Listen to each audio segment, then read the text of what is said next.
আন্তরিকতা নিয়ে কথা শুনলে আল্লাহর কসম খুব অল্প সময়ের ভিতরে মানুষের পরিবর্তন হয়।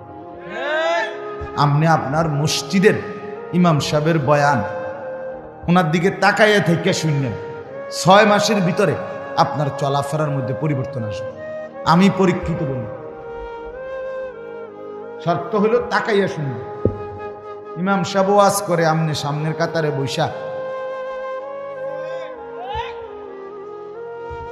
এরম করে বেয়ারাম, মনে যেন বর্ষি দিয়া মাছ ধরে ফালতু।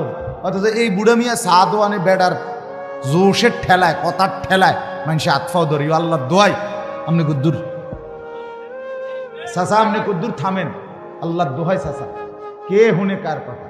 চাচার কুদানি দেখলে জোয়ানেও ফেল। কিও ওইখানে আপনার ঘুম আসে না কেন? 3 ঘন্টা ধরে বসে গপ মারতেছেন, আপনি দিয়ে কুদ্দুর হাইও ওঠে না, কুদ্দুর ক্লান্তিও আসে না। আল্লাহর ঘরে ইমাম সাহেব কি 2 ঘন্টা ওয়াজ করে জুমার বয়ান? 1 ঘন্টা 40-45 মিনিট গড়ে, 40 মিনিট, আধা ঘন্টা 40 মিনিট মাত্র। এই কদ্দুর ভিতরে আপনি ঘুমাইতে ঘুমাইতে মাটির সাথে মিশে যাইতে আছেন। ঘটনা কি?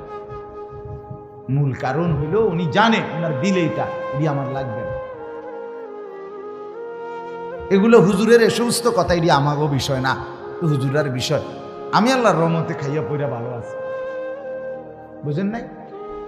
3 ফুট বিদেশ, বাইত আল্লাহর রহমতে ঘর দুয়ার আছে, বাজার সদাই চলতেছে, পান বিড়ি বন চা বিস্কুট ফল ফলাদি ভাত মাছ খাইয়া ভালো আছে, খালাস উনি তৃপ্ত। আরে বাপ, জিন্দিগি তো এখানে শেষ না, জীবন তো এখানে শেষ না। শুধু দুনিয়া আপনি ভালো আছেন এর নাম তো ভালো থাকা না। এখানের ভালো থাকাও স্থায়ী না, এখানের কষ্টে থাকাও স্থায়ী না। এখানে যে হাসতেছে সেও চিরস্থায়ী হাসবে না, এখানে যে কাঁদতেছে সেও চিরস্থায়ী কাঁদবে না, কাঁদবে। আজ রাত যার বাসর রাত, তারও ভোর হয়ে যাবে। আজকের রাত যার জেলখানার রাত, তার রাতও কি হয়ে যাবে? ভোর। পৃথিবী কারো জন্য থাকবে না, আখিরাত আছে, কবর আছে দোস্ত।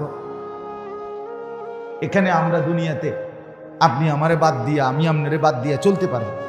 আপনি আমারে পাশ কাটাইয়া চললেন, আমি আপনারে পাশ কাটাইয়া 900 কইরা চললাম। আমার ওনারে পছন্দ হয় না, আমি আরেকজনের কাছে গেলাম। আরেকজনের পছন্দ হয় না, আমি আরেকজনের কাছে গেলাম। এটা তো হইতে পারে, দুনিয়া তো এমন হইতে পারে বাপ। কিন্তু মৃত্যুকে পাশ